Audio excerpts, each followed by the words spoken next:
ಮಣ್ಣಿನ ಮಗನಿಗೆ ಅನ್ಯಾಯವಾಗುತ್ತಿದೆ ಕೇಳೋರಿಲ್ಲ ಗೋಳ. ಮಣ್ಣಿನ ಮಗನಿಗೆ ಅನ್ಯಾಯವಾಗುತ್ತಿದೆ ಕೇಳೋರಿಲ್ಲ ಗೋಳ. ಬೆಳೆದ ಬೆಳೆಗೆ ಸರಿಯಾದ ಪರಿಹಾರ ಕೊಡುತ್ತಿಲ್ಲ ಸರ್ಕಾರ. ಹಿಂಗಾದರ ರೈತರ ಕಣ್ಣೀರ ಒರೆಸೋರು ಇನ್ಯಾರ. ಮಣ್ಣಿನ ಮಗನಿಗೆ ಅನ್ಯಾಯವಾಗುತ್ತಿದೆ ಕೇಳೋರಿಲ್ಲ ಗೋಳ.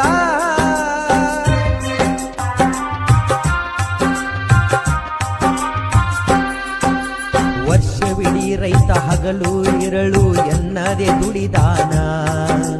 ತಾನು ಬೆಳೆದ ಬೆಳೆಗೆ ಬೆಲೆ ಇಲ್ಲ ಮನದಾಗ ಮರುಜ್ಞಾನ.